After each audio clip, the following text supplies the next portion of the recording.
Fala pessoal, eu sou Mauro, economista do Porquê, e começa agora mais um episódio do Economista em Tudo.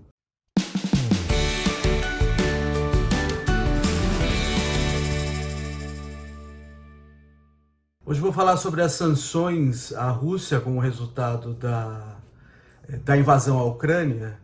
Então eu vou falar um pouco, primeiro, os custos e benefícios para os países envolvidos, né, para o país que está recebendo as sanções, para os países que estão aplicando as sanções. E aí eu vou discutir um pouco das sanções em si e as potenciais repercussões. Tá? Em primeiro lugar, as sanções elas estão concentradas em dois pontos, né, que é quebrar laços dos países, principalmente dos países do Ocidente, que estão colocando as sanções na Rússia e a Rússia. Tá? Que laços são esses? Você tem laços comerciais, de comércio de bens e serviços, de importação e exportação, e de laços financeiros, de fluxos de capitais. Tá?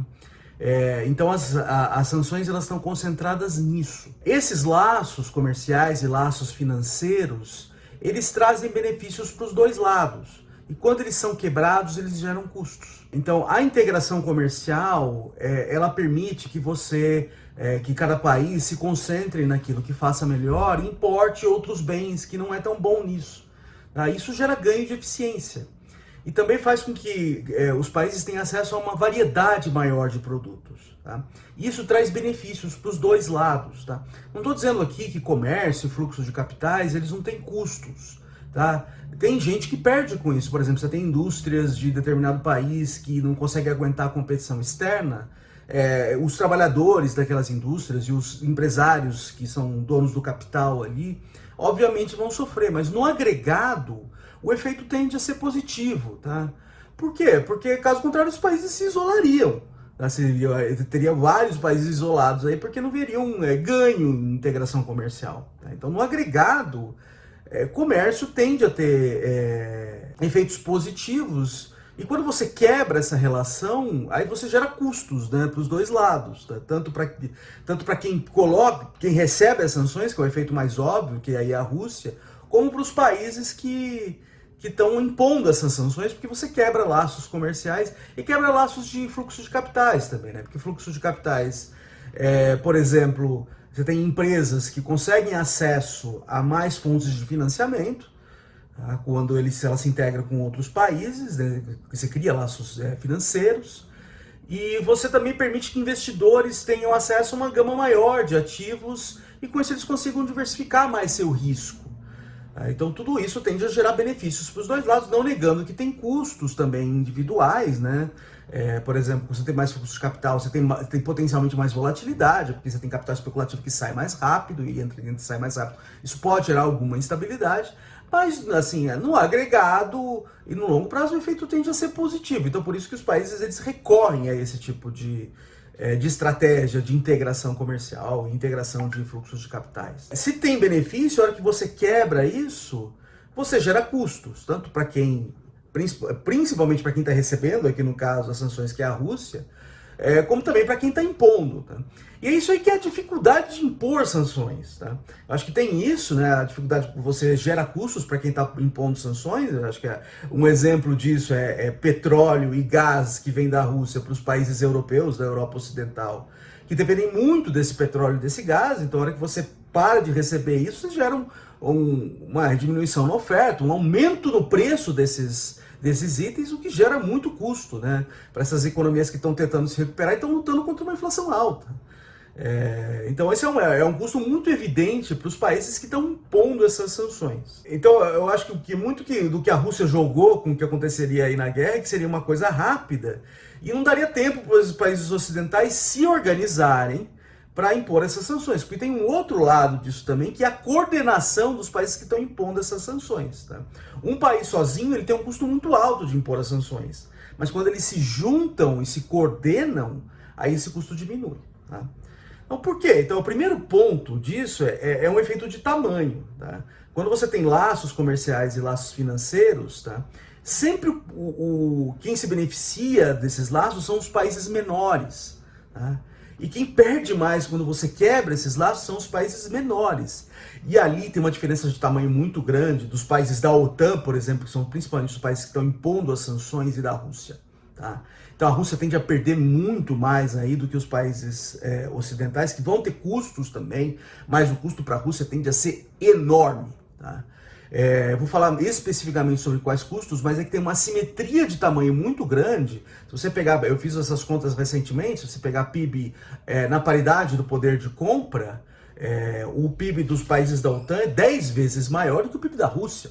Tá? A Rússia não é uma economia pequena, mas também não é uma economia grande no mercado mundial. Então é uma economia que tem um poderio militar grande quando comparado ao seu PIB, mas também não é uma economia grande. Então, quando você tem uma economia grande impondo sanções a uma economia menor, todo mundo perde, mas quem tende a perder mais é o país menor. Tá? Então, esse é um primeiro ponto importante. Os países ocidentais conseguiram se coordenar, e quando conseguindo se coordenar, eles ganham em tamanho, e eles conseguem impor um custo muito grande à Rússia, tendo um custo para eles que tende a ser menor. Tá? Então esse é um ponto importante aqui. Quem tende a perder mais com isso é a Rússia. Então acho que tem uma questão assim, aí se a Rússia se voltar para a China, tá? Aí eu acho que eu recomendo uma discussão que está sendo feita pelo Paul Krugman, na conta dele do Twitter, que ele tem um ponto interessante, assim, ainda que Rússia e China sejam vizinhos, elas estão longe. É uma coisa interessante isso. São longe por quê? Porque os centros de atividade econômica estão distantes. Tá? A atividade econômica da Rússia está concentrada no ocidente da Rússia, tá? Na parte europeia. E a atividade econômica da China está concentrada na costa ali da China, que é mais na parte da Ásia. Então como eu vou dizer? 2 horas depois. Essas áreas em que a atividade econômica está concentrada, elas estão realmente muito longe, ainda que Rússia e China têm uma fronteira. E uma coisa que dificulta comércio é distância.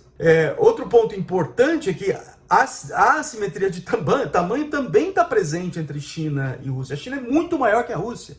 Então a China tem pouco a ganhar com estreitando mais laços com a Rússia em termos econômicos. E a Rússia teria que ganhar muito mais. E para a China pode ter custos, né? Porque ela pode comprar briga e confusão com os países ocidentais que estão impondo essas sanções e pode perder de outro lado. Tá? Então não é uma conta fácil para a China. Pode ser que ela ganhe em termos geopolíticos, mas a conta econômica não é fácil para a China.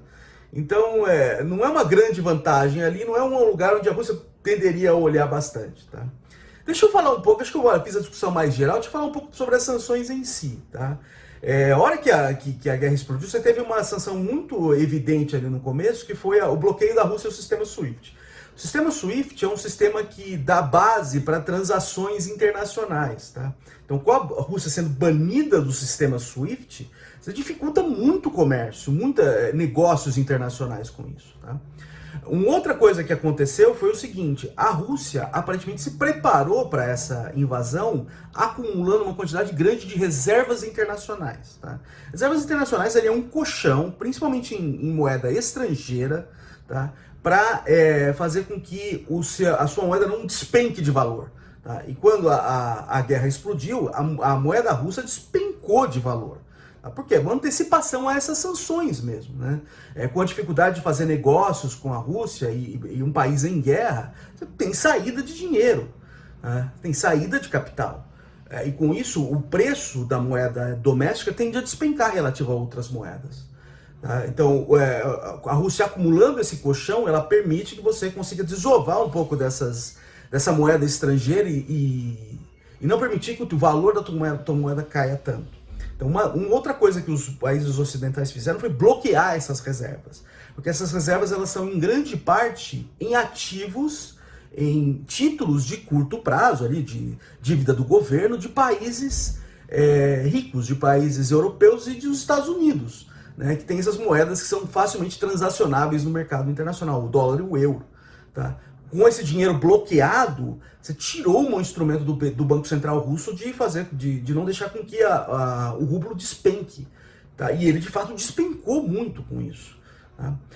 Outra coisa que isso aí está fazendo é dificultar o acesso de bancos e empresas russas a dinheiro externo, e isso vai comprometer essas empresas. Então você tem possibilidade de quebradeira de banco, possibilidade de quebradeira de empresa, para não deixar que você tenha o preço das ações despenque.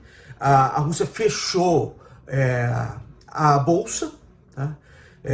Então você tem uma possibilidade ali de uma crise financeira, tá? Com a impossibilidade também de usar essas reservas. A Rússia subiu a taxa de juros absurdamente, ela dobrou, ela foi para 20% a taxa de juros básica da economia. Então isso aí tende a dificultar muito a vida da economia russa. Então a economia russa ela deve entrar em colapso, tá?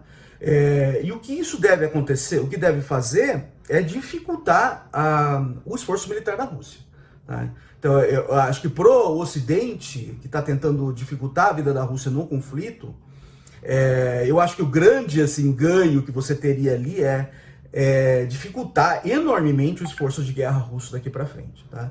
Porque a economia vai entrar em colapso, vai ter uma dificuldade grande de arrecadar imposto para fazer com que esse esforço de guerra continue. Também a queda do rublo, junto com as restrições comerciais, vai fazer com que a Rússia tenha muita dificuldade em comprar matéria-prima, tá, para produzir armas, para produzir armamento e continuar o esforço de guerra. Então o impacto sobre a economia da Rússia tende a ser gigante e tende a dificultar o esforço de guerra. A questão é saber se vai dar tempo de você conseguir segurar a guerra e conseguir que gere algum tipo de negociação da parte da Rússia de parar o conflito. Tá? Acho que é isso na minha cabeça, na minha visão, que essas sanções estariam conseguindo de mais importante ali, que é segurar esse esforço de guerra da Rússia, tentando estrangular a economia e tentando jogar para baixo também a capacidade dessa economia de continuar com a sua máquina de guerra. É isso aí, pessoal. Muito obrigado por ter assistido o vídeo. Eu falei pouco aqui sobre o impacto do Brasil, eu vou deixar para falar mais no vídeo da semana que vem, tá? É isso aí, muito obrigado por ter assistido o vídeo. A gente volta a conversar mais na semana que vem. Dá uma olhada no nosso canal. O endereço é www.com.br. Desculpa. O endereço é www.porquê.com.br. Tem bastante conteúdo lá. A gente também tá nas redes sociais. A gente tá aqui no YouTube, no Twitter, no Instagram e no Facebook. É isso aí, até semana que vem. Um abraço.